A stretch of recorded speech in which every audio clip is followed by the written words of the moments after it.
എന്നെ ദൈവം സംരക്ഷിച്ചോളും എന്ന് പറഞ്ഞ് നിങ്ങൾ പേപ്പട്ടിയുടെ ഇടയിലോട്ട് നടന്നു പോയാൽ ദൈവം വന്ന് പേവിഷബാധയെന്ന് രക്ഷിക്കില്ല. എന്താണ് പ്രേതം എന്നുള്ളതിന് അങ്ങനെ യൂണിവേഴ്സൽ ആയിട്ടൊരു, പക്ഷെ ഇതെല്ലാം പറഞ്ഞാൽ നമ്മുടെ അറിവില്ലായ്മയാണ് നമ്മളവിടെ പ്ലേസ് ചെയ്യുന്നത്. മരിച്ചു കഴിഞ്ഞാൽ ബോഡി എന്തായാലും നശിപ്പിച്ചേ പറ്റൂ എന്നുള്ളതും പണ്ടേ എല്ലാവർക്കും അറിയാം. കാരണം ഇല്ലെങ്കിൽ this is going to create, താനെ ഒഴുകി നീങ്ങുന്ന പ്രേതങ്ങളൊന്നും ഫിസിക്കലി സാധ്യമല്ല.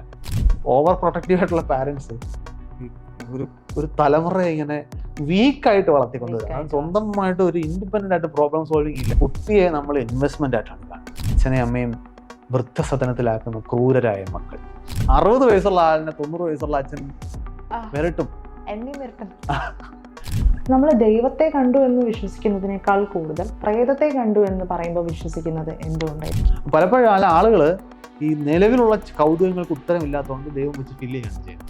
ആകെ പറയാൻ കഴിയുന്നത് ഇതൊന്നും അസാധ്യമല്ല എന്നുള്ളതാണ്. തീയോ പുകയും ബഹളവും ശബ്ദവും. അപ്പൊ അത്തരം സാഹചര്യങ്ങളിലൊക്കെ ഈ നിങ്ങളുടെ സെൻസ് ഓഫ് സെൽഫൊക്കെ നഷ്ടപ്പെടാനുള്ള സാധ്യത വളരെ കൂടുതൽ. വേറെ ആളായിട്ടൊക്കെ മാറും. വേറൊരാളായി മാറുക എന്ന് പറയുന്നതിൻ്റെ സയൻസ് മനസ്സിലാക്കിയാൽ ഇത് അസാധ്യമാണെന്ന് പിടിക്കും.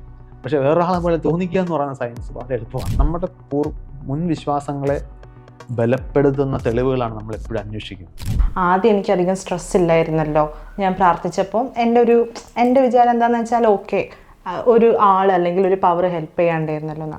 പക്ഷെ ഇപ്പോൾ എനിക്ക് അങ്ങനെ ഒരു പവർ ഇല്ല എന്നുള്ള സംഭവം ആയതുകൊണ്ട് തന്നെ എൻ്റെ സ്ട്രെസ് ലെവൽ കുറച്ച് കൂടുതലാണ്. അപ്പം ഞാൻ വിചാരിക്കും അയ്യോ ഇപ്പം എന്താ ഇപ്പം ഇങ്ങനെ, എന്നാൽ പിന്നെ ഞാൻ വിശ്വസിക്കുക തന്നെയാണോ വേണ്ടേ? അങ്ങനെ ഒരു കോൺഫ്ലിക്റ്റ് ഉണ്ടാവില്ലേ? സ്ട്രെസ് ഒരു മോശം കാര്യമല്ല. ഞാൻ പറയാം, സ്ട്രെസ് ഒരു അസുഖമാകുന്നത് സ്ട്രെസ് ഡിസോർഡർ ആവുമ്പോഴാണ്. അതൊരു മാനസിക ആരോഗ്യ പ്രശ്നം. പക്ഷെ സ്ട്രെസ് ഇല്ലാത്ത മനുഷ്യരില്ല. എന്തിനാണ് സ്ട്രെസ്? മനുഷ്യർ എല്ലാ ജീവികൾക്കും ഉണ്ട് സ്ട്രെസ്. പട്ടി പേടിക്കുന്നത് കണ്ടിട്ടില്ലേ? എല്ലാ ജീവികൾക്കും അതുണ്ട്. എന്നുവെച്ചാൽ ഇത് പ്രിപ്പയറിങ് ഫോർ എമർജൻസിയാണ് stress. You are going to do something to avoid something. നിങ്ങൾ എന്തോ മോശം കാര്യത്തെ അഭിമുഖീകരിക്കാൻ പോവുകയാണ്. അപ്പോഴാണ് നിങ്ങൾക്ക് സ്ട്രെസ് വരുന്നത്. ഈ സ്ട്രെസ് നിങ്ങൾക്ക് എങ്ങനെയാണ് സ്ട്രെസ് വർക്ക് ചെയ്യുന്നത് നോക്കൂ. ശ്വാസോച്ഛ്വാസം കൂടുന്നു. ഞാൻ പറഞ്ഞത് ഇമ്മീഡിയറ്റ് നമുക്ക് ഫീൽ ചെയ്യുന്ന സ്ട്രെസ് ഹോർമോൺസ് എന്നൊക്കെ നമ്മൾ പറയാം. നമ്മുടെ ശ്വാസോച്ഛ്വാസം കൂടും, ഹൃദയമിടിപ്പ് കൂടും, ബോഡി ടെമ്പറേച്ചർ കൂടും, കണ്ണ് ഡൈലേറ്റ് ചെയ്യും, പ്യൂപ്പിൾ ഡൈലേറ്റ് ചെയ്യും. ഇതെല്ലാം basically it is preparing you for an emergency. Something is you have to do something to negotiate this situation. ഇതൊരു നല്ല അഡാപ്റ്റേഷനാണ് മനുഷ്യൻ. പരീക്ഷയ്ക്ക് തലേന്ന് സ്ട്രെസ് ഇല്ലാത്ത കുട്ടി പഠിക്കില്ല, തോറ്റുപോകും. അതുപോലെ തന്നെ ഇപ്പം നിങ്ങൾക്കൊരു ജോബ് ഇൻ്റർവ്യൂ ഉണ്ട്. നിങ്ങൾക്ക് സ്ട്രെസ് ഇല്ലെങ്കിൽ നിങ്ങൾ ഇൻ്റർവ്യൂവിന് വേണ്ടത്ര നന്നായിട്ട് പ്രിപ്പയർ ചെയ്തില്ല. ഇപ്പോൾ ഒരു നടന്നു പോകുമ്പോൾ 2-3 നായ്ക്കൾ റോഡ് സൈഡിൽ നിൽക്കുകയാണ്. അവരുടെ ബോഡി ലാംഗ്വേജ് മോശമാണ്, ഫ്രണ്ട്ലി അല്ല, തോന്നിക്കഴിഞ്ഞാൽ നിങ്ങൾക്ക് സ്ട്രെസ് വരും. ആ സ്ട്രെസ് ഇല്ലെങ്കിൽ നിങ്ങൾ ആ പട്ടിയുടെ ഇടയിൽ ഒന്ന് കയറും, ചിലപ്പോൾ കടി കിട്ടും. അപ്പോൾ ഈ സ്ട്രെസ്സിനൊരു പർപ്പസ് ഉണ്ട്. മറിച്ച് എന്നെ ദൈവം സംരക്ഷിച്ചോളും എന്ന് പറഞ്ഞ് നിങ്ങൾ പേപ്പട്ടിയുടെ ഇടയിലോട്ട് നടന്നു പോയാൽ ദൈവം വന്ന് പേവിഷബാധയെന്ന് രക്ഷിക്കില്ല. 100%. അങ്ങനെയാണെങ്കിൽ വിശ്വാസികൾ പട്ടി കടിച്ചാൽ ഇഞ്ചക്ഷൻ എടുക്കാൻ പോകില്ലല്ലോ, പോവും. അപ്പോൾ അതായത് അവർക്കറിയാം ഇതൊരു സൈക്കോളജിക്കൽ ഒരു കംഫർട്ടിന് വേണ്ടി ചെയ്യുകയാണ് എന്നുണ്ടെങ്കിൽ പോലും അതിനൊക്കെ ഒരു ലിമിറ്റ് ഉണ്ട്. സൈക്കോളജിക്കൽ കംഫർട്ട് മാത്രം പോരാ. അപ്പം സ്ട്രെസ് ഈസ് ആക്ച്വലി അത് വരുന്നത് നമുക്ക് എന്തെങ്കിലും ചെയ്യേണ്ടതുണ്ട്. Of course it's not a comfortable feeling. പക്ഷേ അത് ഇതിനകത്ത് കംഫർട്ടബിൾ അല്ലെന്ന് ഞാൻ പറയാൻ കാരണം, ഈ സൂപ്പർ ഇൻ്റലിജൻ്റ് ആയിട്ടുള്ള നമ്മുടെ കാര്യങ്ങളെല്ലാം നിയന്ത്രിക്കുന്ന ഒരാളിലുള്ള വിശ്വാസം നമ്മുടെ ഉത്തരവാദിത്വ ബോധം കുറയ്ക്കും. വിശ്വാസിയായ ഒരാൾ ദൈവത്തിൻ്റെ അനുഗ്രഹം ഇല്ലാത്തതുകൊണ്ടാണ് തോറ്റുപോയി എന്ന് പറയാം. ദൈവവിശ്വാസി അല്ലാത്ത ഒരാളിന് പരീക്ഷ തോറ്റാൻ അങ്ങനെ ഒരു ന്യായം പറയാൻ പറ്റില്ല. ഞാൻ പ്രിപ്പയർ ചെയ്യാത്തതുകൊണ്ട് തോറ്റു എന്നേ പറയാൻ പറ്റും. അത് ഒരു കംഫർട്ടബിൾ പൊസിഷൻ അല്ല. അപ്പം ഇത്രയും കാലമായിട്ട് ഇത്രയും അധികം മനുഷ്യർ ഈശ്വരനിൽ വിശ്വസിക്കുന്നുണ്ട്, അല്ലെങ്കിൽ ദൈവവിശ്വാസം കൊണ്ടു നടക്കുന്നുണ്ടെങ്കിൽ അതിൻ്റെതായ ചില അഡ്വാൻറ്റേജ് ഉണ്ടായിട്ടാണ്. അല്ല വെറുതെ ദൈവത്തോടുള്ള പ്രിയം കൊണ്ട് നടക്കുന്നതല്ല. ചില അഡ്വാൻറ്റേജസ്, ഇത്തരം അഡ്വാൻറ്റേജസ് ഉണ്ട്. പക്ഷേ ഈ അഡ്വാൻറ്റേജസ് എല്ലാം ഷോർട്ട് ലിവ്ഡാണ്. നമ്മുടെ മുകളിലുള്ള ആ ഒരു സ്ട്രെസ് ഫീലിംഗ് കുറയ്ക്കും എന്ന് ഒഴിവാക്കിയാൽ നമ്മുടെ കൺട്രോൾ എന്ന് പറയുന്നത് ഈ ഏജൻറ്റിനെ മാറ്റി നിർത്തുമ്പോഴാണ് വരുന്നത്. അപ്പോൾ I have to do something, ഞാൻ തന്നെ ചെയ്യണം. അപ്പോൾ നിങ്ങൾ ലോകത്തെ നന്നായിട്ട് മനസ്സിലാക്കാൻ ശ്രമിക്കുന്ന ഒരാളാണെന്നുണ്ടെങ്കിൽ കൂടുതൽ അറിവ്, ഈ നോളജ് ഈസ് പവർ എന്ന് പറയുന്നത് വെറുതെ സ്കൂളിൽ എഴുതി വെക്കാനുള്ളതല്ല. If you know something you have more power. കൂടുതൽ കാര്യങ്ങൾ ചെയ്യാൻ പറ്റും. ഇപ്പോൾ ശ്രദ്ധിച്ചിട്ടില്ലേ, നമ്മൾ ഇന്നത്തെ കാലത്ത് ഒരു ട്രെൻഡ് ഉണ്ടല്ലോ, ആളുകൾ സ്റ്റോക്ക് മാർക്കറ്റിലേക്ക് പോയി ട്രേഡ് ചെയ്ത് പൈസ ഉണ്ടാക്കുന്നു. നോളജ് ഇല്ലാതെ പോകുന്നവരുടെ പൈസ പോകും. പൈസ ഉണ്ടാക്കുന്നവർ നോളജും കൊണ്ടാകുന്നു. മാർക്കറ്റ് എങ്ങനെയാണ് പ്രവർത്തിക്കുന്നത്, ഇതിന്റെ ട്രെൻഡ് എന്താണ് that knowledge is power. That അത് നല്ല എക്സാമ്പിളാണ്. നോളജ് ഇല്ലാതെ നിങ്ങൾക്ക് ഇത് കൈകാര്യം ചെയ്യാൻ പറ്റില്ല. ഏത് മേഖലയിൽ ചെന്ന് കഴിഞ്ഞാൽ അത് തന്നെയാണ്. അപ്പോൾ knowledge is always going to be a power. അപ്പോൾ അതിൻ്റെ ഭാഗമായിട്ട് നിങ്ങൾ നിങ്ങളുടെ ഏജൻസി ഏറ്റെടുക്കുക. അതായത് ഈ കാര്യങ്ങൾ തീർച്ചയായിട്ടും നമ്മുടെ കൺട്രോളില്ലാത്ത ഒരുപാട് കാര്യങ്ങളുണ്ട്. ഇപ്പോൾ എനിക്ക് പരീക്ഷയുടെ തലേന്ന് പനി വരാം, ഇൻഫെക്ഷൻ വരാം. അപ്പോഴും ഇൻഫെക്ഷൻ എവിടെ നിന്നൊക്കെ വരാം എന്നറിഞ്ഞ് കുറേയൊക്കെ എനിക്ക് ഒഴിവാക്കാൻ പറ്റും. അതെൻ്റെ അറിവാണ്. ഇൻഫെക്ഷൻ വന്നാൽ ഞാൻ മരുന്ന് കഴിക്കണമോ? ഉദാഹരണത്തിന് ചിക്കൻ ബോക്സ്, ഒരുപാട് ചിക്കൻ ബോക്സ് വന്നങ്ങ് പോകുന്നതാണ് നല്ലത്. ഇപ്പം ഞാൻ ചിക്കൻ ബോക്സിന് വാക്സിൻ എടുത്തിട്ടുള്ള ആളാണ്. ഞാൻ വാക്സിൻ എടുക്കാൻ ഒരു ഗവൺമെൻറ് ഹോസ്പിറ്റലാണ് ചെല്ലുന്നത്. ഞാൻ പ്രൈവറ്റ്, അവിടെ ഫ്രീ അല്ല വാക്സിൻ. ഞാൻ പുറത്തുനിന്ന് എൻ്റെ പണം കൊടുത്ത് വാക്സിൻ വാങ്ങി ഹോസ്പിറ്റലിൽ ചെന്നിട്ട് നേഴ്സിനോട് പറയുകയാണ് എനിക്കിതൊന്ന് ഇഞ്ചക്ഷൻ എടുത്തു തരണം. അപ്പോൾ ആ നേഴ്സിനോട് ചോദിക്കുകയാണ് ഇതങ്ങ് വന്നു പോയാൽ പോരെ, എന്തിനാ ഇത് എടുക്കുന്നത്? ഞാൻ എൻ്റെ പരീക്ഷയുടെ തലേന്ന് ചിക്കൻ ബോക്സ് വന്ന നേഴ്സ് വന്ന് പരീക്ഷ എഴുതും. ഞാൻ പഠിച്ച കഴിഞ്ഞിട്ടാണ് ഇത് എടുക്കുന്നത്. ഈ ചോദ്യമാണ് ചോദിക്കുന്നത്. അപ്പോൾ ഒരു ഹോസ്പിറ്റലിൽ വർക്ക് ചെയ്യുന്ന നേഴ്സ് പോലും കരുതി ഇതങ്ങ് വന്നു പോയാൽ പോരെ എന്ന്. ഇതാണ് നമ്മുടെ സമൂഹത്തിൽ നിൽക്കുന്ന ഇതിനെക്കുറിച്ചിട്ടുള്ള ധാരണകൾ. അപ്പം ഇത് ഇപ്പോൾ ഒരാൾ വന്നു പോട്ടെ എന്ന് വിചാരിക്കുന്ന ഒരാൾ ചിലപ്പോൾ അയാളുടെ കല്യാണത്തിന്റെ തലേന്ന് വരും, അല്ലെങ്കിൽ പ്രധാനപ്പെട്ട ജോബ് ഇന്റർവ്യൂവിന്റെ തലേന്ന് വരും. വന്നു പോയാൽ മതിയോ? അതാണ് ഞാൻ ഈ നോളജ് ഇസ് പവർ എന്ന് ഉദ്ദേശിക്കുന്നത്. നമ്മുടെ അറിവ് നമുക്ക് പ്രയോഗക്ഷമത്തിൽ വരുത്താൻ കഴിഞ്ഞാൽ മാത്രമേ അതിന് നമ്മൾ അറിവെന്ന് വിളിക്കൂ. നമ്മൾ നല്ല മാർക്ക് വാങ്ങിക്കൊണ്ട് കാര്യമില്ല. ഈ ചിക്കൻ ബോക്സിന്റെ കാര്യത്തിൽ തന്നെ പറയുകയാണെങ്കിൽ പലരും പറയും ചെറുപ്പത്തിലേ വന്നു പോയാൽ നല്ലതാണ്, പിന്നെ ചെറുപ്പത്തിലേ വന്നു പോയാൽ നല്ലതാണ്, പിന്നെ വരാനുള്ള സാധ്യത കുറയും. കാരണം ഇതിനൊരു അക്വയർഡ് ഇമ്മ്യൂണിറ്റി ഉണ്ട്. പക്ഷെ ഈ വരുമ്പോൾ ഉള്ള കോൺസിക്വൻസോ, ഇത് വന്നു കഴിഞ്ഞാൽ രണ്ടാമത് വരുന്നത് ചിലപ്പോൾ ഡെഡ്ലി ആവും. ഒരുപാട് റിസ്കുകളുണ്ട് ഇതിനകത്ത്. നിങ്ങൾ കൂടുതൽ അറിയുന്തോറും ഇതിനകത്ത് ഒരുപാട് കൂടുതൽ ഡീറ്റെയിൽസ് നമ്മൾ അറിയുമ്പോൾ നമുക്ക് കൂടുതൽ കാര്യങ്ങൾ ഡെപ്ത് വരും. അപ്പൊ അത് നമ്മളെ തീർച്ചയായിട്ടും സഹായിക്കാനാണ് പോകുന്നത്. എന്നെ സഹായിച്ചിട്ടുണ്ട്, ഒരുപാട് പേരെ സഹായിക്കുന്നതായിട്ട് ഞാൻ കാണുന്നുണ്ട്. അറിവില്ലാത്തതുകൊണ്ട് വലിയ മണ്ടത്തരങ്ങൾ കാണിച്ച് അപകടങ്ങളിൽ സ്വയം ചെന്ന് ചാടുന്ന ആളുകളെയും ഞാൻ കാണുന്നു. ഇപ്പോൾ ഹെൽമെറ്റ് വെക്കാതെ ചെന്ന് ബൈക്ക് ഓവർ സ്പീഡിൽ പാഞ്ഞു പോയി ഇടിച്ച് മരിക്കുന്ന ആള് കുറച്ച് അറിവുണ്ടായിരുന്നെങ്കിൽ ആ ജീവൻ കുറച്ചു കാലം കൂടെ നന്നേനെ. ഇപ്പം വിശ്വാസികളുടെ തന്നെ കുറിച്ച് ഒരു കാര്യം പറയണേ. ഈ വിശ്വാസി, ഞാൻ വളരെ ദൈവവിശ്വാസിയാണെന്ന് പറയുന്ന ഒരാൾ, അപ്പം ഈ ആളുടെ അടുത്ത് നമ്മൾ ഇപ്പം ഞാൻ ഒരു എക്സാമ്പിൾ പോലെയാണ് പറയുന്നത്. ഇപ്പം നമ്മൾ ഈ വീട്ടിലുള്ളപ്പോൾ ഒരു ഞാൻ ദൈവത്തെ കണ്ടു എന്ന് പറഞ്ഞാൽ ചിലപ്പോൾ അയാൾ അത്ര വിശ്വസിച്ചു എന്ന് വരില്ല. പക്ഷെ ഞാൻ ഈ വീട്ടിൽ ഒരു പ്രേതത്തെ കണ്ടു എന്ന് പറഞ്ഞാൽ ചിലപ്പോൾ അയാൾ വിശ്വസിച്ചു എന്ന് വരും. അപ്പം നമ്മൾ ദൈവത്തെ കണ്ടു എന്ന് വിശ്വസിക്കുന്നതിനേക്കാൾ കൂടുതൽ പ്രേതത്തെ കണ്ടു എന്ന് പറയുമ്പോൾ വിശ്വസിക്കുന്നത് എന്തുകൊണ്ടായിരിക്കും?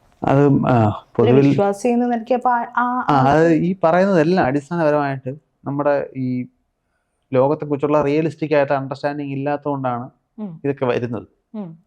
പ്രേതം എന്ന് പറയുന്നത്, ഒന്ന് എന്താണ് പ്രേതം എന്നുള്ളതിന് അങ്ങനെ യൂണിവേഴ്സൽ ആയിട്ടൊരു അംഗീകരിക്കപ്പെട്ട ഡെഫിനിഷനൊന്നുമില്ല. പലരും പലതിനെയാണ് പ്രേതം എന്ന് പറയുന്നത്. ചില ഇപ്പൊ നമ്മൾ പലതരം പ്രേത സിനിമകളില്ലേ, നേരിട്ട് സാരി ഉടുത്ത് വന്ന് ചിരിച്ചുകൊണ്ട് അട്ടഹസിക്കുന്ന പ്രേതം വരുന്നതും പ്രേത സിനിമയാണ്. പ്രത്യേകിച്ച് ആരെയും കാണിക്കാതെ ശബ്ദം കൊണ്ടും ഇരുട്ട് കൊണ്ടും താനേ മറിഞ്ഞു വീഴുന്ന ബുക്ക് അടുക്ക്, ഇങ്ങനെയൊക്കെയുള്ള സാന്നിധ്യങ്ങൾ, പ്രസൻസ്, ശബ്ദം മാത്രം, പറന്നു പോകുന്ന ആസ്ഥാനത്ത് പ്രത്യക്ഷപ്പെടുന്ന പറക്കുന്ന പ്രാവുകൾ, അങ്ങനെയൊക്കെയുള്ള പല എലമെന്റ്സ്, പല രീതിയിൽ. ഇതിൽ ഏതാണ് ശരിക്കുള്ള പ്രേതം എന്ന് ചോദിച്ചാൽ എല്ലാം പ്രേതമെന്ന് പറയും. അപ്പൊ ശരിക്കും ഒരു യൂണിവേഴ്സൽ ഡെഫിനേഷൻ ഒന്നും പ്രേതത്തില്ല. പക്ഷെ ഇതെല്ലാം പറഞ്ഞാൽ നമ്മുടെ അറിവില്ലായ്മയാണ് നമ്മളവിടെ പ്ലേസ് ചെയ്യുന്നത്. You don't have A control over the situation. ഇപ്പോൾ പ്രേതത്തെക്കുറിച്ച് ഏറ്റവും യൂണിവേഴ്സൽ ആയിട്ട് കോമൺ ആയിട്ടുള്ള സംഗതി മരിച്ചു പോയ ശേഷം ആൾക്കാർ പ്രേതമായിട്ട് മാറും, ആത്മാവ്, ഗോസ്റ്റ്. അപ്പൊ ഇതിലുള്ള പ്രശ്നം, മോഡേൺ സയൻസിലൂടെ മരണത്തെ നമ്മൾ സമീപിച്ചാൽ നിങ്ങളുടെ അസ്തിത്വം, നിങ്ങൾ ആരാണ്, സെൽഫ്, ഇതെല്ലാം മരണത്തോടുകൂടി ഇല്ലാതാകും. കാരണം ഈ സെൽഫ്, ഫീലിംഗ് ഓഫ് സെൽഫ് എന്ന് പറയുന്നത് ബ്രെയിൻ ഉണ്ടാക്കി വെക്കുന്ന ഒരു സംഗതിയാണ്. ബ്രെയിൻ ഇല്ലാതാകുമ്പോൾ there is no feeling of self. The person ceases to exist. ആ പേഴ്സണ് മരിച്ചു കഴിഞ്ഞാൽ ആ വ്യക്തി ഇനിയില്ല. ആ വ്യക്തി ഉണ്ടായിരുന്നു കാണുന്ന ശരീരമാണ് നമുക്ക് ബാക്കിയുള്ളത്. നമ്മളങ്ങനെ ഭൗതിക ശരീരം, ഭൗതിക ശരീരം കൊണ്ടുപോയി അല്ലെങ്കിൽ പ്രദർശനത്തിന് വെച്ചൊക്കെയാണല്ലോ പൊതുവെ പ്രമുഖരായിട്ടുള്ള ആൾക്കാർ മരിക്കുമ്പോഴൊക്കെ നമ്മൾ പറയാം. അതായത് ഈ വ്യക്തി ആരായിരുന്നു എന്നുള്ള അദ്ദേഹത്തിന്റെ ബോധം, അദ്ദേഹത്തിന്റെ മസ്തിഷ്കം ഉണ്ടാക്കി നിലനിർത്തുന്നതാണ്. ഇതാണ് ന്യൂറോ സയൻസ് നമ്മളോട് പറയുന്നത്. അപ്പം ഈ മസ്തിഷ്ക പ്രവർത്തനം നിൽക്കുമ്പോൾ ഇനി ആ ആളില്ല. ഇതൊരു മനുഷ്യനെ സംബന്ധിച്ചിടത്തോളം ഇമോഷണലി അങ്ങനെ അക്സെപ്റ്റബിൾ ആയിട്ടുള്ള കാര്യമല്ല. ഇപ്പൊ നമുക്ക് വേണ്ടപ്പെട്ട ഒരാൾ മരിച്ചു എന്ന് പറഞ്ഞാൽ നമുക്ക് പെട്ടെന്നൊരു ഡെഡ് എൻഡ് ഫീൽ. ഇത് എങ്ങനെ ഇതിനെ ഇന്റർപ്രറ്റ് ചെയ്യണം? ഇതൊരു സ്ഥിരം ഇമോഷണൽ സ്ട്രഗിളാണ്. ഇപ്പോൾ ഒരുപക്ഷെ പണ്ടത്തെ മനുഷ്യർക്ക് ആ ഇമോഷണൽ സ്ട്രഗിളിൽ അവർ കണ്ടെത്തിയ ഒരു ആൻസർ ആയിരിക്കും സംതിങ് റിമെയിൻസ്. അപ്പം ശരീരം അങ്ങ് പോയി നമുക്ക് കാണാം, ശരീരം അവിടെ കിടന്ന് അഴുകുന്നത് കാണാൻ പറ്റും. അപ്പോൾ നമ്മൾ അത് ബുദ്ധിമുട്ടുണ്ടാക്കും, ദുർഗന്ധം വരും. It is very unhealthy. Decaying ആയിട്ടുള്ള ബോഡിയുടെ അടുത്ത് നിൽക്കുക എന്ന് പറയുന്നത് മറ്റുള്ളവർക്കാണ്. ഇതൊക്കെ പണ്ടേ മനുഷ്യൻ മനസ്സിലാക്കിയിട്ടുണ്ടാവും. നമുക്കൊരിക്കലും നമുക്ക് ഏറ്റവും അറപ്പുണ്ടാക്കുന്ന കാര്യങ്ങളിൽ പെട്ടതാണ് ഡീക്കേയിങ് ബയോളജിക്കൽ മാറ്റർ, അല്ലേ? യൂണിവേഴ്സലായിട്ട് ഡിസ്ഗസ്റ്റ് എന്ന് പറഞ്ഞ ഫീലിംഗ് ഉണ്ടാക്കുന്നത്, എന്തെങ്കിലും അഴുകി കിടക്കുന്ന നമ്മൾ അടുത്ത് പോകത്തില്ല. കാരണം അടുത്ത് ഒരുപാട് പാത്തോജൻസ് ഉണ്ടാവും, നമുക്ക് നമുക്ക് ഇൻഫെക്ഷൻ ഉണ്ടാകാനുള്ള സാധ്യത വളരെ കൂടുതലാണ്. അപ്പം മരിച്ചു കഴിഞ്ഞാൽ ബോഡി എന്തായാലും നശിപ്പിച്ചേ പറ്റും എന്നുള്ളതും പണ്ടേ എല്ലാവർക്കും അറിയാം. കാരണം ഇല്ലെങ്കിൽ this is going to create problems. പക്ഷെ ഈ വ്യക്തിക്കൊരു ഇമോഷണൽ എക്സിസ്റ്റൻസ് ഉണ്ടല്ലോ. ആരുടെയൊക്കെ അച്ഛനോ അമ്മയോ മകനോ മകളോ സഹോദരനോ ഒക്കെ ആണല്ലോ അയാൾ. അപ്പൊ അതിന് മനുഷ്യനൊരു പക്ഷേ കണ്ടെത്തിയ ഒരു ഐഡിയ ആണ് പ്രേതം. ഇയാൾ നിൽക്കുന്നു. അപ്പൊ ഇതിൽ അൺഫിനിഷ്ഡ് ബിസിനസ്സുമായിട്ട് മരിക്കുന്ന ആൾക്കാരുണ്ട്, എന്തൊക്കെയോ ബാക്കി വെച്ചു. അപ്പൊ അവർ ഇത് തീർക്കാൻ വേണ്ടിയിട്ട് വരും. പ്രത്യേകിച്ച് ആരെങ്കിലും അയാൾക്ക് എന്തെങ്കിലും ബുദ്ധിമുട്ടുണ്ടാക്കിയിട്ട് അയാൾ അതിന് പ്രതികാരം ചോദിക്കാൻ വേണം. ജീവിച്ചിരുന്നപ്പം പ്രതികാരം ചോദിക്കാനുള്ള അവസരം കിട്ടില്ല, മരിച്ചു പോയി. അപ്പൊ ഇങ്ങനെ നമ്മുടെ നീഡ് സാറ്റിസ്ഫൈ ചെയ്യാൻ വേണ്ടിയിട്ട് നമ്മൾ പല കഥകളും ഉണ്ടാക്കി വെച്ചിട്ടുണ്ട്. അപ്പൊ ആളുകൾ ഇതിൽ വിശ്വസിക്കുന്നതിന്റെ പിന്നിലും അങ്ങനെ ഒരു കാരണമുണ്ട്. 2 പ്രേത അനുഭവം എന്ന് വിളിക്കുന്ന സംഗതിയാണ്. ഇങ്ങനൊരു പ്രേതത്തിന്റെ അസ്തിത്വം അസാധ്യമാണ്. അതാണ് ഞാൻ പറഞ്ഞു തന്ന ബേസിക് പോയിന്റ്. അപ്പോൾ പ്രേതത്തിന് നമ്മൾ സിനിമയിലൊക്കെ കാണുന്ന പോലെ ചുവരി കൂടെ ഇങ്ങനെ കയറി വരുന്ന പ്രേതം അങ്ങനെ പറ്റില്ല. ചുവരി കൂടെ പ്രേതം കയറി വരുമെങ്കിൽ തറയിൽ നിൽക്കാൻ പറ്റില്ല, അതിനൊരു സാധനം എടുക്കാൻ പറ്റില്ല, നിങ്ങളെ തൊടാനും പറ്റില്ല. കാരണം ഇതെല്ലാം ഒരേ മെക്കാനിസം. നിങ്ങൾക്ക് 2 ഒബ്ജക്ട്സിനെ തമ്മിൽ ടച്ച് ചെയ്യണമെന്നുണ്ടെങ്കിൽ നിങ്ങൾക്ക് എന്നെ ഇങ്ങനെ തൊടാൻ കഴിയുമെങ്കിൽ നിങ്ങൾക്ക് ചുവരിലും തൊടാൻ പറ്റും. നിങ്ങൾക്ക് ചുവരിൽ തൊടാൻ പറ്റുമെങ്കിൽ നിങ്ങൾക്ക് ചുവരി കൂടെ കയറി വരാൻ പറ്റത്തില്ല. ബേസിക് ഫിസിക്സ് ആണ്. അപ്പോൾ ഈ പറയുന്ന രീതിയിലുള്ള താനെ ഒഴുകി നീങ്ങുന്ന പ്രേതങ്ങളൊന്നും ഫിസിക്കലി സാധ്യമല്ല. അങ്ങനെ സംഭവിക്കണമെന്നുണ്ടെങ്കിൽ ഫിസിക്സിന്റെ എല്ലാ പ്രിൻസിപ്പിൾസും തെറ്റായിരിക്കും. പക്ഷെ ഈ സാങ്കേതിക വിദ്യകളൊന്നും ആ പ്രിൻസിപ്പിൾസ് തെറ്റാണെങ്കിൽ ഉണ്ടാവില്ല. So there is innumerable number of evidence to say that these principles are true. ഇനി പ്രേത അനുഭവങ്ങൾ എന്ന് പറയുന്നത് ഇത് ഒരാൾക്ക് തോന്നുകയാണ്. ഞാൻ നേരത്തെ പറഞ്ഞല്ലോ, മസ്തിഷ്കം എന്ന് പറയുന്നത് ചുറ്റുപാടുകളിൽ നിന്നുള്ള സിഗ്നലിന്റെ അടിസ്ഥാനത്തിലാണ് അസസ്മെന്റ് നടത്തുന്നത്. അത് റിയാലിറ്റിയെ കുറിച്ച് ബോധമല്ല, സബ്ജക്റ്റീവ് റിയാലിറ്റി അതിനുള്ളൂ. ഇപ്പോൾ ഇവിടെ നിൽക്കുന്ന സമയത്ത് ഒരു ശബ്ദം കേട്ടു, എൻ്റെ മസ്തിഷ്കം ഇന്റർപ്രറ്റ് ചെയ്യണം ഈ ശബ്ദം എന്തിൻ്റെയാണ്, ഒരു പ്രത്യേക ശബ്ദം എന്താണ്. ചിലപ്പോൾ അത് കാറ്റ് കറങ്ങി പരിചയമില്ലാത്ത ട്രാക്കിൽ കൂടെ കറങ്ങുമ്പോൾ ഉണ്ടാകുന്ന ശബ്ദമായിരിക്കും. അപ്പം എനിക്ക് വേണമെങ്കിൽ തോന്നാം ഇവിടെ എന്തോ ഒരു ശക്തിയുണ്ട്. പിന്നെ അതുപോലെ മനുഷ്യന്റെ ചെവിക്ക് നേരിട്ട് കേൾക്കാൻ പറ്റാത്ത സൗണ്ടുകളുണ്ട്. ഇൻഫ്രാ സൗണ്ട് എന്ന് വിളിക്കുന്ന ഫ്രീക്വൻസി കുറഞ്ഞ സൗണ്ട്. അത് എത്ര ഫ്രീക്വൻസിയാണ് സൗണ്ടിനുള്ളതെന്നനുസരിച്ച് സൗണ്ടിന്റെ ഫ്രീക്വൻസിയും പവറും വേറെ വേറെ കാര്യങ്ങളാണ്. ഇപ്പം നമ്മൾ ഒരു മ്യൂസിക്കൽ ഇൻസ്ട്രുമെന്റിൽ ഒരു പ്യുവർ ആയിട്ടൊരു ടോൺ വായിക്കുകയാണെന്ന് വെച്ചു. ആ ടോൺ ഒന്ന് പാടുമോ, 2 സ്വരങ്ങൾ പാടുകയാണെന്ന് വെച്ചു. ഇത് രണ്ടും തമ്മിൽ ഫ്രീക്വൻസിയുടെ വ്യത്യാസമുള്ളൂ. പക്ഷെ ആ സ്വരം പാടിക്കൊണ്ടിരിക്കുമ്പോൾ ഞാൻ ആ പ്ലെയറിന്റെ വോളിയം കൂട്ടിക്കഴിഞ്ഞാൽ ഫ്രീക്വൻസി മാറില്ല, പക്ഷെ പവർ മാറും. അപ്പോൾ ഈ ചെവിക്ക് കേൾക്കാൻ പറ്റാത്ത ഫ്രീക്വൻസി ആണെങ്കിലും പവർ കൂടാം. അപ്പോൾ നല്ല പവറിലുള്ള ഇൻഫ്രാ സൗണ്ടുകൾ നമുക്കൊരു വൈബ്രേഷൻ ഉണ്ടാക്കും, ചെവിക്ക് സൗണ്ടായിട്ട് ഫീൽ ചെയ്യില്ല. അപ്പൊ നമുക്ക് എന്തോ സംഗതി ചുറ്റുമുള്ളവരൊക്കെ തോന്നും. ഇങ്ങനെയുള്ള പല പല റീസൺസ് കൊണ്ട് ആളുകൾക്ക് പ്രേത അനുഭവങ്ങൾ ഉണ്ടാകാം. അത് അവരുടെ മസ്തിഷ്കം ഇന്റർപ്രറ്റ് ചെയ്യുന്നതാണ്. ഇപ്പോഴും ഇപ്പൊ നമ്മൾ ഒരു അരണ്ട വെളിച്ചത്തിൽ ഒരു കയറ് കിടക്കുന്നുണ്ടാൽ പാമ്പാണെന്ന് കരുതി ഒന്ന് കെയർഫുൾ ആകാനല്ലേ നമ്മൾ ശ്രമിക്കുള്ളൂ. അതോ അത് പാമ്പാണ് നമ്മൾ, അല്ലാതെ കയറ് തന്നെയാണ് നമ്മൾ ആദ്യം അങ്ങ് തീരുമാനിക്കൂ? ഇല്ല. കാരണം ആ റിസ്ക് എലമെന്റ് നമ്മളവിടെ എടുക്കും. അപ്പൊ അതുപോലെ ഉള്ളിൽ പ്രേതം എന്ന് പറഞ്ഞൊരു സംഗതി ഫിസിക്കലി അസാധ്യമാണ് എന്ന് ബോധ്യമില്ലാത്ത ഒരാളിന് ശബ്ദമോ ഇങ്ങനെയുള്ള ഇൻഫ്രാ സൗണ്ട് ഉണ്ടാക്കുന്ന വൈബ്രേഷൻസോ ഒക്കെ പ്രേതമായിട്ടായിരിക്കും അവർ വ്യാഖ്യാനിക്കുക. അങ്ങനെയാണ് പ്രേതങ്ങൾ ഉണ്ടാകുന്നത്. പക്ഷെ ദൈവത്തിന് മുകളിൽ നമ്മൾ ആരോപിച്ചേക്കുന്ന ഗുണങ്ങൾ ഇത്ര സിമ്പിൾ അല്ല, ഗ്രാൻഡ് ക്ലെയിംസ് ആണ്. ലോകത്തെ മുഴുവൻ ഉണ്ടാക്കി എന്ന് പറയുന്ന ക്ലെയിമിന്റെ വലിപ്പം അറിയണമെന്നുണ്ടെങ്കിൽ ലോകത്തിന്റെ വലിപ്പത്തെക്കുറിച്ച് നമുക്ക് ബോധ്യമാണ്. അതായത് ഈ ലോകത്തെക്കുറിച്ച് അറിഞ്ഞുകൂടാന്നുണ്ടെങ്കിൽ ലോകം എങ്ങനെ ഉണ്ടായെന്ന് ചോദിക്കുകയാണ്. ഒരാൾ പറയാൻ ദൈവം ഉണ്ടാക്കിയതാണ്, സിമ്പിൾ, പ്രശ്നം പരിഹരിച്ചു. പക്ഷേ ഈ ലോകത്തെ പല കാര്യങ്ങളുടെ കിടപ്പ്, അവ തമ്മിലുള്ള പരസ്പര ബന്ധം, പല പല പ്രക്രിയകൾ നടക്കുന്നത്, ഇതിനെക്കുറിച്ച് നിങ്ങൾ കൂടുതൽ മനസ്സിലാക്കും തോറും ഈ ചോദ്യത്തിന്റെ ഉത്തരം പോരാതെ വരും. കാരണം ഈ ദൈവം ഉണ്ടാക്കി എന്ന് പറഞ്ഞൊരു ഉത്തരം വരുമ്പം അത് 100 പുതിയ ചോദ്യങ്ങൾ ഉണ്ടാക്കും. അങ്ങനെയാണെങ്കിൽ ദൈവത്തിന് ആരുണ്ടാക്കി, ഇങ്ങനെയൊക്കെയുള്ള ചോദ്യങ്ങൾ വരും. പലപ്പോഴും ആളുകൾ ഈ നിലവിലുള്ള കൗതുകങ്ങൾക്ക് ഉത്തരമില്ലാത്തതുകൊണ്ട് ദൈവം വെച്ച് ഫില്ല് ചെയ്യാണ് ചെയ്യുന്നത്. അത് അവിടെ ഫില്ല് ചെയ്യാൻ പറ്റുന്ന അവരുടെ കൗതുകങ്ങൾ അത്ര സിമ്പിൾ ആയതുകൊണ്ടാണ്. ഈ ലോകത്തെക്കുറിച്ച് നിങ്ങൾ കൂടുതൽ കാര്യങ്ങൾ ഡീറ്റെയിൽ ആയിട്ട് പഠിക്കും തോറും കൗതുകങ്ങളും കോംപ്ലിക്കേറ്റഡ് ആകും. അപ്പൊ നിങ്ങൾക്ക് ഈ സിമ്പിൾ ഉത്തരം വെച്ച് ഫില്ല് ചെയ്യാൻ പറ്റില്ല. അല്ലെങ്കിൽ നിങ്ങൾക്ക് ഒരു ഇമോഷണൽ നീഡ് വെച്ച്, ഇപ്പം ഞാൻ പറഞ്ഞത് ഇതൊക്കെ പഠിച്ചു പോയാലും നിങ്ങൾക്ക് ദൈവത്തെ വെച്ച് ഫില്ല് ചെയ്യാം. പക്ഷെ അത് നിങ്ങൾക്ക് ദൈവത്തെ ആവശ്യമുള്ളതാണ്. ദൈവത്തെ ആവശ്യം എന്നൊരു സംഗതിയുണ്ട്. ചില ആൾക്ക് ദൈവം എന്ന് പറഞ്ഞൊരു സംഗതി അവിടെ വേണം, പല കാരണങ്ങളും. അപ്പൊ അവര് എന്ത് ഡീറ്റെയിൽ കിട്ടിയാലും അവരതിനകത്ത് ദൈവത്തെ ഫില്ല് ചെയ്യും. അത് അവരുടെ പേഴ്സണൽ ചോയ്സ് ആണ്.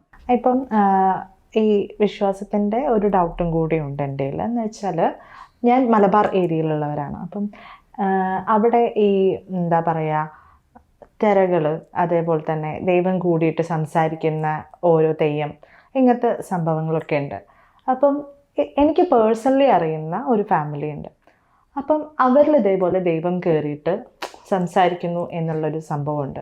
അപ്പം എനിക്ക് അവരെ പേഴ്സണലി അറിയുന്നത് കൊണ്ട് തന്നെ അത് കള്ളമല്ല എന്നുള്ളൊരു സംഭവം ഉള്ളിലുണ്ട്.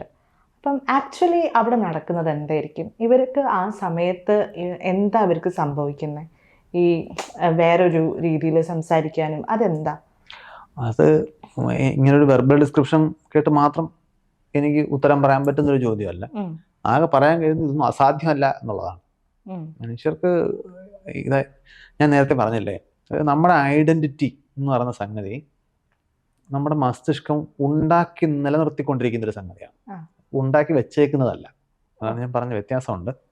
ഉണ്ടാക്കി നിലനിർത്തിക്കൊണ്ടിരിക്കുന്നതാണ്. ഇപ്പോൾ ചുറ്റുപാടുകളിൽ നിന്ന് കിട്ടുന്ന എൻ്റെ സെൻസറി ഇൻപുട്ട്, അതായത് ഞാൻ കേൾക്കുന്ന ശബ്ദം, എനിക്ക് കിട്ടുന്ന ഗന്ധം, എൻ്റെ ദേഹത്ത് എന്തെങ്കിലും ടച്ച്, ഞാൻ ഇരിക്കുന്ന സ്ഥലത്തിൻ്റെ സർഫസിൻ്റെ ടച്ച് എങ്ങനെയാണ്, ഇങ്ങനെയുള്ള എൻ്റെ ബ്രെയിനിലേക്ക് ഇന്ദ്രിയങ്ങളിൽ നിന്ന് കിട്ടുന്ന സകല സിഗ്നലുകളും വെച്ചിട്ട് അതിനകത്തേക്ക് ഓർമ്മകൾ ഉൾപ്പെടെയുള്ള പല കാര്യങ്ങളും മിക്സ് ചെയ്തിട്ടാണ് ബ്രെയിൻ സെൻസ് ഓഫ് സെൽഫ് ഉണ്ടാക്കുന്നത്. സെൻസ് ഓഫ് സെൽഫ് പോലെ തന്നെയാണ് സെൻസ് ഓഫ് ഓണർഷിപ്പ്. അത് എൻ്റേത്. ഇപ്പം ഞാൻ ഇങ്ങനെ കൈവച്ചുകൂടി ഇരിക്കുമ്പോൾ ഇതെൻ്റെ കൈ, ഇതെൻ്റേതല്ല, ഇത് മേശയുടേതാണ്. ഈ ഒരു ബൗണ്ടറി ഉണ്ടല്ലോ, എൻ്റെയും എനിക്ക് ചുറ്റുപാടുകൾ അല്ലെങ്കിൽ എൻ്റെ സറൗണ്ടിങ്സുമായിട്ട് ഇടയ്ക്കുള്ള ആ ബൗണ്ടറി, ഇതെല്ലാം മസ്തിഷ്കം ഇങ്ങനെ ഉണ്ടാക്കി നിർത്തുന്നതാണ്. മസ്തിഷ്കത്തിന് കിട്ടുന്ന സിഗ്നലുകൾ ആൾട്ടേർഡ് ആയാൽ ഇതും ആൾട്ടേർഡ് ആവും. അപ്പം നിങ്ങൾ കംപ്ലീറ്റ്ലി സ്ട്രെയിഞ്ച് ആയിട്ടുള്ള ഭയങ്കര ശബ്ദം, ഭയങ്കര വെളിച്ചം, ഇങ്ങനെയൊക്കെയുള്ള സാഹചര്യങ്ങളിൽ നിങ്ങൾ നിൽക്കുകയാണെന്നുണ്ടെങ്കിൽ നിങ്ങൾക്ക് ഈ പറഞ്ഞൊരു സെൽഫ് ലോസ്റ്റ് ആവും.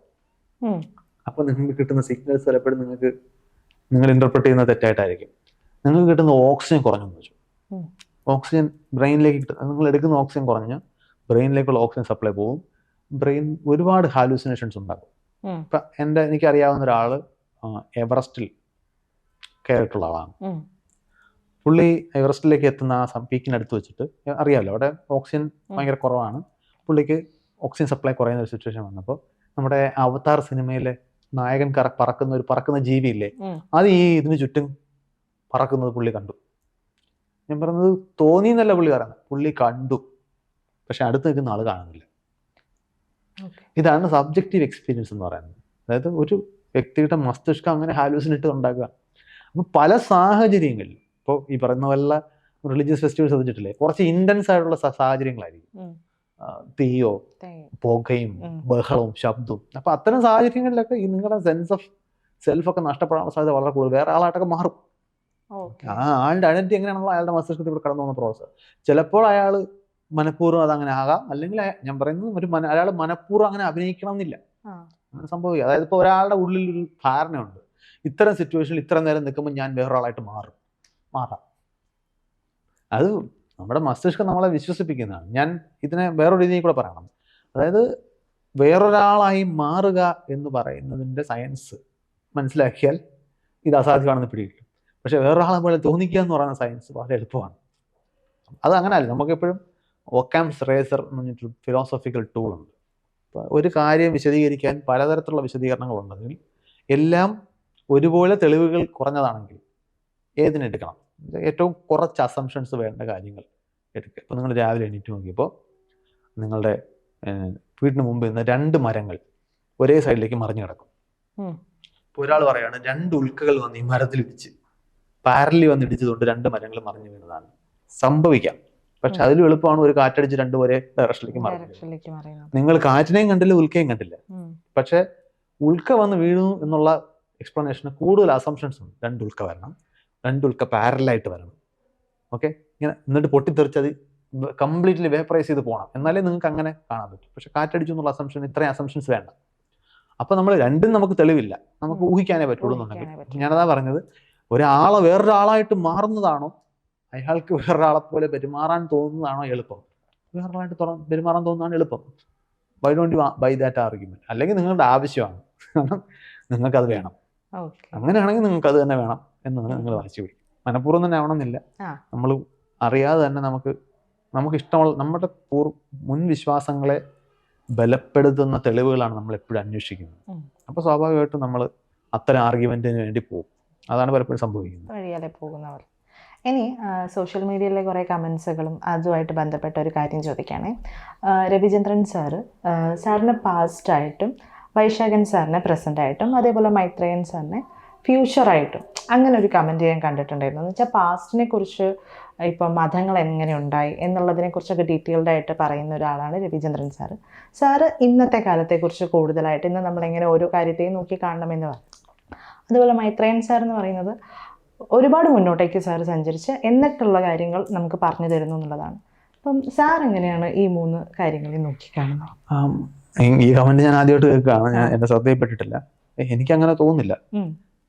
മറ്റു രണ്ടുപേരുടെയും അവരുടെ ഡിസ്കോഴ്സസിന്റെ സ്വഭാവം എന്താണ് കുറേയൊക്കെ ഞാൻ കണ്ടിട്ടുണ്ട്. പക്ഷെ അവരെ എന്ത് തരം തോട്ട്സ് ആണ് നയിക്കുന്നതെന്ന് എനിക്കറിയില്ല. ഞാൻ എന്നെ നയിക്കുന്ന തോട്ട്സ് ഞാൻ പറഞ്ഞില്ല. എനിക്കങ്ങനെ വർത്തമാനത്തെക്കുറിച്ച് പറയുക അങ്ങനത്തെ ഒരു ലക്ഷ്യമൊന്നുമില്ല. ഞാൻ പറയുന്നത് അടിസ്ഥാനപരമായിട്ട് എനിക്ക് അറിയാവുന്ന കാര്യങ്ങൾ പങ്കുവെക്കാനാണ്. എനിക്കറിയാവുന്നതെന്ന് പറയുമ്പോഴത്തേക്ക് എനിക്ക് ഇപ്പോൾ അറിയാവുന്ന കാര്യങ്ങൾ, അത് തെറ്റാണെന്ന് തോന്നിക്കഴിഞ്ഞാൽ പുതിയ കാര്യം ശരിയാണെന്നുള്ള കാര്യം പഠിച്ചാൽ ഞാൻ നാളെ അതായിരിക്കും പറയുന്നത്. അതിന് ഓപ്പണായിട്ടൊരു മൈൻഡ് സൂക്ഷിക്കുക എന്നുള്ളതാണ് ഞാൻ മനഃപൂർവ്വം ഇടുന്ന എഫർട്ട്. നിലവിൽ അറിയാവുന്ന കാര്യങ്ങളെ കുറിച്ച് പറയുക. അത് നമ്മളൊരു കുഞ്ഞിനെ വളർത്തുകയാണെങ്കിൽ നമ്മളിൽ നിന്നും ആ കുഞ്ഞിന് ലോകത്തെക്കുറിച്ച് ഒരുപാട് കാര്യങ്ങൾ നമ്മൾ പറഞ്ഞു കൊടുക്കില്ലേ? അത് ആ കുട്ടിക്ക് അറിഞ്ഞുകൂടാ, കാരണം ആ കുട്ടി ഇപ്പം കൊണ്ട് ലോകത്തെ വന്നിട്ടേ ഉള്ളൂ.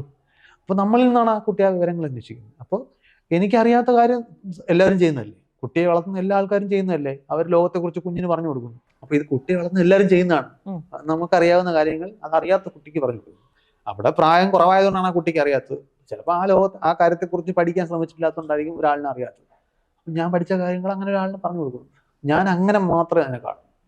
അപ്പം ഞാൻ ലോകത്തെ എങ്ങനെയാണോ കാണാൻ ശ്രമിക്കുന്നത്, പഠിക്കാൻ ശ്രമിക്കുന്നത്, അത് എനിക്ക് ഇഷ്ടമുള്ളതുകൊണ്ടാണ് ഞാൻ അങ്ങനെ കാര്യങ്ങൾ മനസ്സിലാക്കാൻ ശ്രമിക്കുന്നത്. മനസ്സിലാക്കി കഴിഞ്ഞാൽ എനിക്കത് വേറൊരാൾക്ക് പറഞ്ഞു കൊടുക്കാൻ ഇഷ്ടമാണ്. മറ്റേ ആളിനെ അറിയാത്താണെങ്കിൽ ഒരു നല്ല കാര്യമായിട്ട് ഞാൻ കണക്കാക്കുകയും ചെയ്യും. അത്രേ ഉള്ളൂ. അത് മാത്രമേ ഞാൻ ചെയ്യുന്നു. പ്രസന്റിനെ കുറിച്ച് സംസാരിക്കുക, ഭാവിയെക്കുറിച്ച് കാണാം. അങ്ങനെ ഭാവിയെക്കുറിച്ച് ഞാൻ സംസാരിക്കാതിരിക്കുന്നതിന് കാരണം എനിക്ക് അറിഞ്ഞുകൊടുക്കുന്നതാണ്. എനിക്ക് അങ്ങനെ എക്സ്ട്രാ പോലറ്റ് ചെയ്താൽ എങ്ങനെ എവിടെ ചെന്ന് എത്തും എന്ന് നോക്കിയല്ലോ. ചില കാര്യങ്ങൾ എനിക്ക് പെസിമിസ്റ്റിക് ആയിട്ട് ഞാൻ ചില കാര്യങ്ങൾ മോശമാകും കാണുമ്പോൾ ഞാൻ അതിനെക്കുറിച്ച് വാൺ ചെയ്യും. അങ്ങനെ ചെയ്യുന്നു എന്നേ ഉള്ളൂ. എനിക്കങ്ങനെ ഭാവിയെക്കുറിച്ച് പറയാനുള്ള അറിവില്ലാത്തതുകൊണ്ടാണ് ഞാൻ അങ്ങനെ ആ ഡയറക്ഷനെ കുറിച്ച് ചിന്തിക്കാത്തത്. പാസ്റ്റിനെ കുറിച്ചും എനിക്ക് അത്ര അറിയില്ല. ഞാൻ ഹിസ്റ്ററി എനിക്ക് അധികം അറിയാവുന്ന ഒരു ഏരിയ അല്ല. പിന്നെ പഠിക്കുന്ന വിഷയത്തിന്റെ ചരിത്രം അറിയാൻ വേണ്ടി ചിലപ്പോൾ അറിഞ്ഞേക്കും, അന്വേഷിച്ച് പോയേക്കും. പക്ഷെ ഹിസ്റ്ററി ആസ് സച്ച് അറിയാനുള്ളൊരു കൗതുകം എനിക്ക് കുറവാണ്. അതാണ് വ്യത്യാസം. ഞാൻ ഈ അടുത്ത് മീനാക്ഷിയുമായിട്ട് സംസാരിച്ചിട്ടുണ്ടായിരുന്നു, നമ്മുടെ അവതാരിക. അപ്പം മീനാക്ഷി പറഞ്ഞിട്ടുള്ളത്, മീനാക്ഷിയുടെ വലിയൊരു ഇൻഫ്ലുവൻസർ എന്ന് പറയുന്നത് വൈശാഖൻ സാർ എന്നുള്ള രീതിയിലാണ്. അപ്പം മീനാക്ഷി ഈയിടെയായിട്ട് കുറച്ച് വിഷയങ്ങളിൽ സംസാരിച്ചിട്ടുണ്ടായിരുന്നു. അത് വലിയ ചർച്ചയായിട്ടും ഉണ്ടായിരുന്നു. ആ വിഷയത്തെ എങ്ങനെയാണ് സാറ് നോക്കിയത്? വിഷയം എന്ന് പറയുന്നത് ഇപ്പം ലാസ്റ്റ് പാഠവിഷയങ്ങളിൽ നമ്മുടെ ദളിത് എന്ന വാക്കിനെ കുറിച്ചും അൺടച്ചബിൾ എന്നുള്ള ഇപ്പോഴും അങ്ങനെ പറയുന്നു. എന്താണ് ദളിത് എന്ന്, അല്ലെങ്കിൽ ആ ദളിത് എന്ന വാക്ക് എങ്ങനെ വന്നു എന്നതിനെക്കുറിച്ചൊന്നും നമ്മൾ പഠിപ്പിക്കാതെ ഇപ്പോഴും അങ്ങനൊരു സിസ്റ്റം ഉണ്ട് എന്ന് കുട്ടികളിലേക്ക് തെറ്റിദ്ധാരണ ധരിപ്പിക്കുന്ന രീതിയിലാണ് അത് കൊണ്ടുപോകുന്നത് എന്നായിരുന്നു മീനാക്ഷി പറഞ്ഞു വെക്കാൻ ശ്രമിച്ചത്. മീനാക്ഷിയുടെ ആ പോസ്റ്റ് ഒരുപാട് പേര് ശ്രദ്ധിക്കുകയും മീനാക്ഷിയെ അനുകൂലിച്ചും എന്നാൽ അതേസമയം വിമർശിച്ചും വരുന്ന ഒരുപാട് പേരുണ്ടായിരുന്നു. അപ്പം ഞാൻ അന്ന് ചോദിച്ചപ്പം എന്നോട് മീനാക്ഷി പറഞ്ഞത് വൈശാഖൻ സാറിനോട് ഒരു പക്ഷേ ഏറ്റവും കൂടുതൽ മണ്ടൻ ചോദ്യങ്ങൾ ചോദിക്കുന്നത് മീനാക്ഷി ആയിരിക്കും എന്നുള്ള രീതിയിലൊക്കെ പറഞ്ഞിട്ടുണ്ടായിരുന്നു. അപ്പം മീനാക്ഷി എന്നോട് ചോദ്യങ്ങൾ ചോദിക്കാറുണ്ട്. ഞാൻ ഒരിക്കലും ചോദ്യങ്ങളെ മണ്ടൻ ചോദ്യം എന്ന് ലേബൽ ചെയ്യാറില്ല. അത് മീനാക്ഷി സ്വയം അങ്ങനെ പറയുന്നതാണ്. അപ്പോൾ ചോദ്യങ്ങൾ ഇപ്പൊ ഈ പ്രത്യേക വിഷയം ഒന്ന് ഞാനൊരു ജാമ്യം എടുക്കണം. കാരണം സോഷ്യൽ മീഡിയയിൽ പൊതുവിൽ എൻ്റെ പേര് നിങ്ങൾ പല സ്ഥലത്തും കാണുമെങ്കിൽ ഞാൻ അങ്ങനെ സോഷ്യൽ മീഡിയ ഒരുപാട് ആക്റ്റീവായിട്ടുള്ള ആളല്ല. ആക്റ്റീവായിട്ടുള്ള അല്ലാന്ന് ഞാൻ പറയാൻ കാരണം ഞാൻ അവിടെ സ്പെൻഡ് ചെയ്യുന്ന സമയം വളരെ കുറവാണ്. എനിക്കിപ്പോൾ ചില കാര്യങ്ങൾ എന്തെങ്കിലുമൊക്കെ പോസ്റ്റ് ചെയ്യണമെന്ന് തോന്നിയാൽ ജസ്റ്റ് അതെന്ന് വെച്ചാൽ ഇപ്പോൾ തിരക്കുകൾക്കിടയിൽ നമ്മൾ ജീവിച്ചിരിപ്പുണ്ടെന്ന് ചുറ്റുമുള്ള ആളുകളെ അറിയിക്കാൻ വേണ്ടി മാത്രമേ ഞാൻ ചിലപ്പോൾ എന്തെങ്കിലും ഫോട്ടോയോ ചിലപ്പോൾ എന്തെങ്കിലും പാട്ടൊക്കെ പാടിയൊക്കെ ഇട്ട് കളയും. അത് പാട്ടുകാരനാണെന്ന് തെളിയിക്കാനില്ല, ജസ്റ്റ് ഒരു അനക്കം വയ്പ്പിക്കാൻ വേണ്ടി മാത്രം ചെയ്യും. അത് കഴിഞ്ഞിട്ട് ഞാൻ അവിടെ നിന്ന് വിടും. അപ്പോൾ അതുകൊണ്ട് സോഷ്യൽ മീഡിയയിൽ പൊതുവെ നടക്കുന്ന ഈ ചർച്ചകളും കോലാഹലങ്ങളും ഞാൻ ശ്രദ്ധിക്കാറില്ല. ഞാൻ പറഞ്ഞത് പല ആളുകളും ഇങ്ങനെ എയറിലാവുക എന്നൊക്കെ പറഞ്ഞു കേട്ടിട്ടുണ്ട്. ഇപ്പോൾ ഈ പറഞ്ഞ ആ കുട്ടിയുടെ പ്രബന്ധമായിട്ട് ബന്ധപ്പെട്ടിട്ടുള്ള ന്യൂസ് വന്ന സമയത്ത് എൻ്റെ ഒരുപാട് സുഹൃത്തുക്കൾ എന്നെ വിളിച്ച് അന്വേഷിക്കുന്നുണ്ട്, ഞാൻ ഓക്കെ ആണോ എന്നങ്ങനെ കുഴപ്പമുണ്ട്. ഞാൻ അപ്പോഴാണ് അന്വേഷിക്കുന്നത് എന്താ പ്രശ്നം. ഞാനിതൊന്നും അറിയുന്നില്ല, ഇത് വേറെ ഏതോ ലോകത്ത് ഇങ്ങനെ നടന്നുകൊണ്ടിരിക്കുക. എനിക്ക് വേറെ ഒരുപാട് ബിസിനസ്സുകളുണ്ട്, ഞാൻ അതൊക്കെ ചെയ്തുകൊണ്ടിരിക്കുന്ന നടന്നു പോകുന്നേ ഉള്ളൂ. അപ്പം അതുകൊണ്ട് തന്നെ എനിക്ക് ഈ പർട്ടിക്കുലർ ചർച്ചയുടെ ഡീറ്റെയിൽസ് അറിയില്ല. പക്ഷെ മീനാക്ഷിയെ പോലുള്ള ആളുകളെ സംബന്ധിച്ചിടത്തോളം ഞാൻ അതിനെ വളരെ പോസിറ്റീവായിട്ടാണ് കാണുന്നത്. കാരണം ചെറുപ്പക്കാരുടെ ഒരു റെപ്രസെൻറ്റേറ്റീവാണ്. അപ്പം അത്തരം വിഷയങ്ങൾ പൊതുവിൽ ചെറുപ്പക്കാരെ അങ്ങനെ ആകർഷിക്കാത്ത വിഷയങ്ങളാണ്. അപ്പം അവരുടെ റെപ്രസെൻറ്റേറ്റീവായിട്ട് നിൽക്കുന്ന ഒരു പബ്ലിക് ഫിഗറായിട്ട് നിൽക്കുന്ന ഒരു ആൾ അത്തരം വിഷയങ്ങളിൽ അഭിപ്രായം പറയുമ്പോൾ ആ അഭിപ്രായത്തിൽ എന്തെങ്കിലും തെറ്റുണ്ടെങ്കിലും ഓക്കെയാണ്. കാരണം ചർച്ചയാണിപ്പോൾ.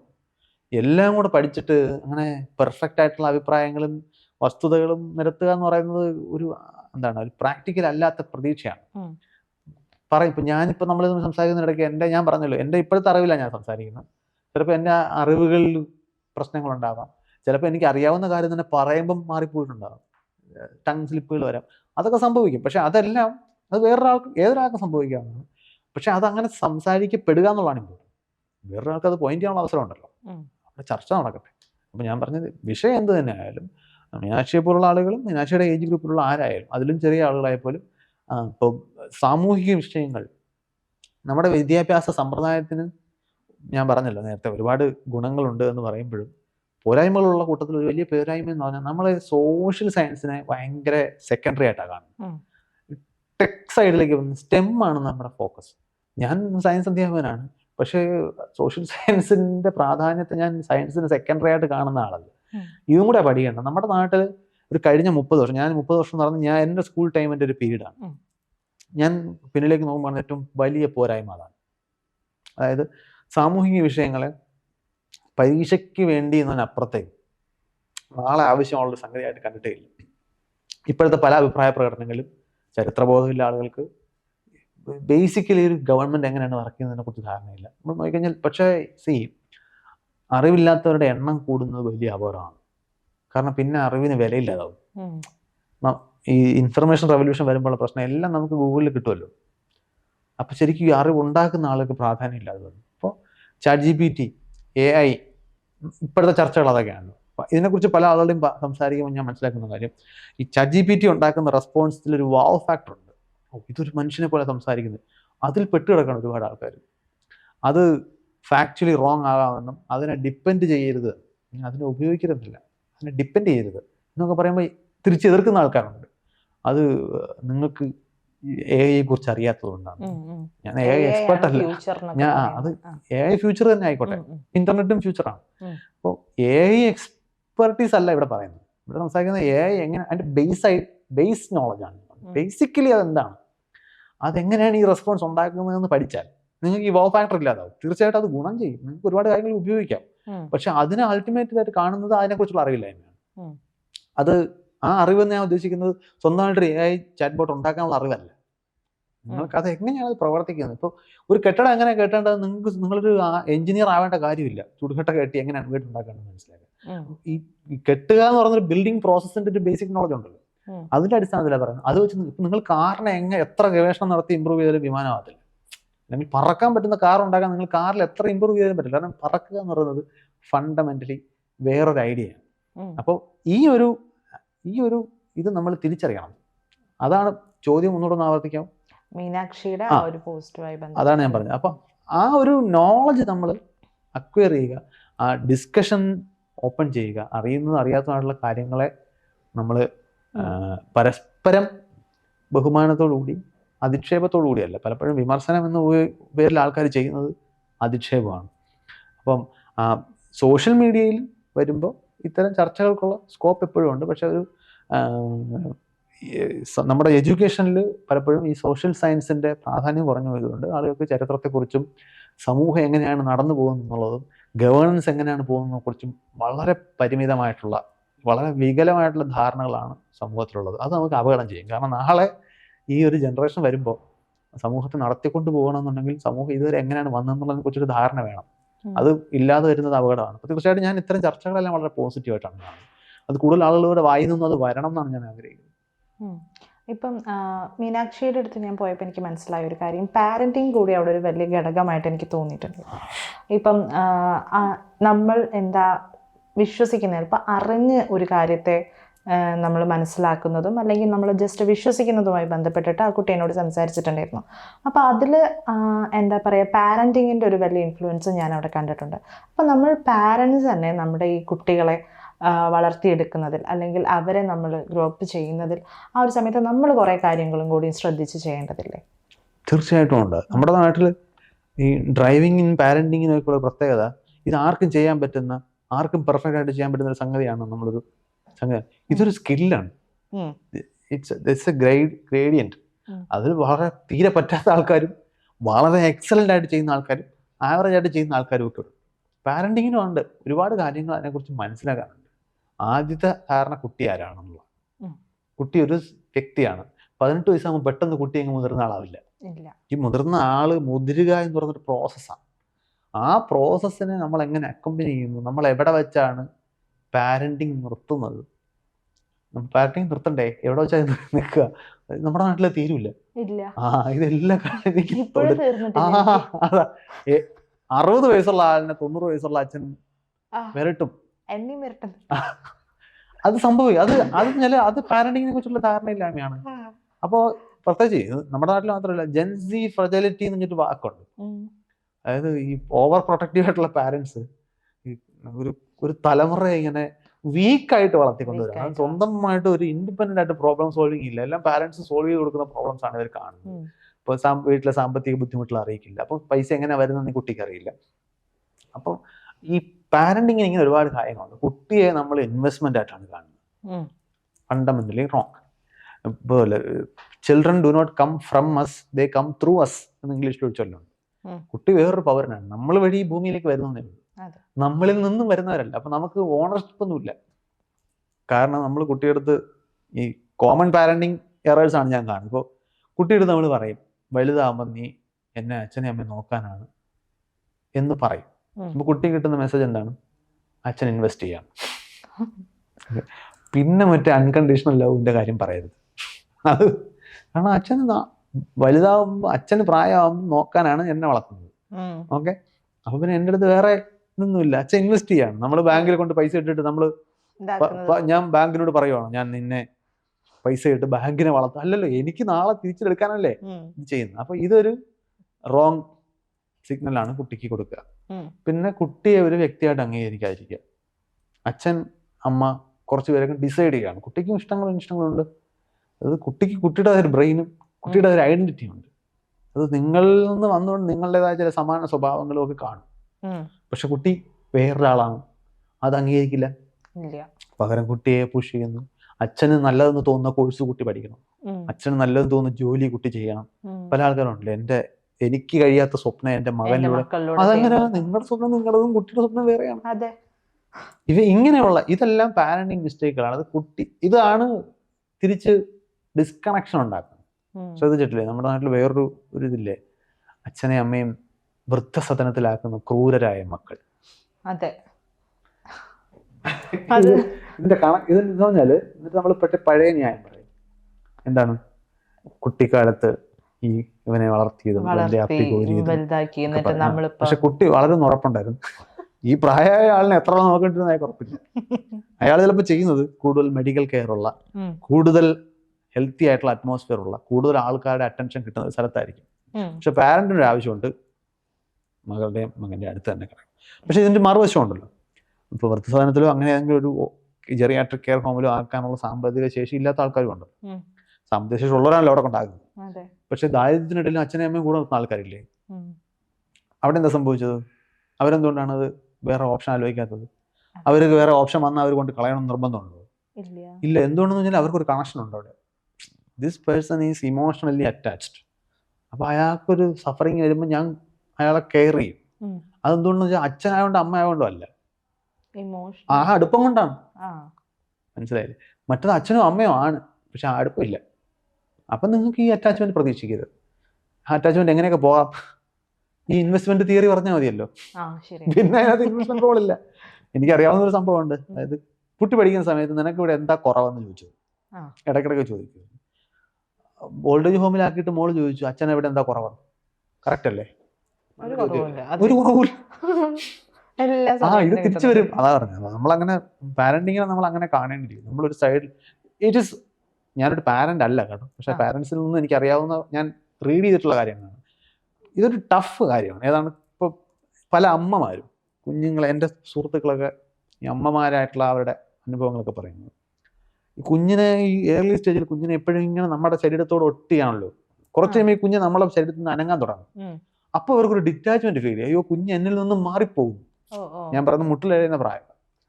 അപ്പോൾ അവർക്ക് എപ്പോഴും ഒട്ടിയിരിക്കുന്ന ഒരു സംഗതി നഷ്ടപ്പെടും. സ്വാഭാവികമായിട്ടും കുഞ്ഞ് സ്വന്തം ജോലി എന്നൊക്കെ പറഞ്ഞ് പോകുമ്പോൾ ഇതേപോലൊരു ഫീലിംഗ് വരും. കാരണം നമ്മുടെതെന്ന് കരുതി നമ്മുടെ മാത്രം പ്രശ്നമാണ്. കുട്ടിക്ക് വേറൊരു ലോകമുണ്ട്. അയാൾ ലോകം കണ്ടു തുടങ്ങും. നമ്മൾ ഈ ലോകം മുഴുവൻ കണ്ടിട്ടാണ് ഈ ഇരിക്കുന്നത്. നമ്മുടെ കുട്ടി കണ്ടു തുടങ്ങുന്നത്, അയാൾ കാണാൻ പോകും, അയാൾ എക്സ്പ്ലോർ ചെയ്യും. അപ്പോൾ ആ സമയത്ത് നമുക്ക് അയാൾ നമ്മളിൽ നിന്ന് അകലുന്ന പോലെയൊക്കെ തോന്നും. അകലണ്ടേ എന്നുള്ളതാണ് എൻ്റെ ക്വസ്റ്റ്യൻ. പിന്നെ എപ്പോഴാണ് അയാൾ സ്വന്തം വ്യക്തിയാകുന്നത്. പക്ഷെ അപ്പോഴും ഒരു ഹെൽത്തി റിലേഷൻഷിപ്പ് ആണെന്നുണ്ടെങ്കിൽ അയാൾ എവിടെ പോയാലും ഈ കണക്ഷൻ എവിടെ നിൽക്കും. പക്ഷെ അത് എസ്റ്റാബ്ലിഷ് ചെയ്യുന്നതിനകത്ത് നമ്മൾ കുറേയേറെ കാര്യങ്ങൾ ശ്രദ്ധിക്കേണ്ടതുണ്ട്. എനിക്കത് എന്തൊക്കെ ശ്രദ്ധിക്കണമെന്ന് പറയാൻ അറിയില്ല, പക്ഷെ എന്തൊക്കെ ചെയ്താൽ അത് പോകും എന്ന് ഏതാണ്ട് ധാരണ. ഓക്കെ. അപ്പം ഒരുപാട് നേരമായി സാറുമായിട്ട് ഞാനിങ്ങനെ സംസാരിക്കുന്നു. അപ്പം ഒരുപാട് സംശയങ്ങൾ ഇപ്പോഴും ഉള്ളിലുണ്ട്. പക്ഷെ നമ്മുടെ സമയപരിധിയെ ഞാൻ മാനിച്ചുകൊണ്ട് ഞാൻ ഇത്രയും നേരം ഞങ്ങളോടൊപ്പം സംസാരിച്ചതിൽ ഒരുപാട് നന്ദി. Thank you.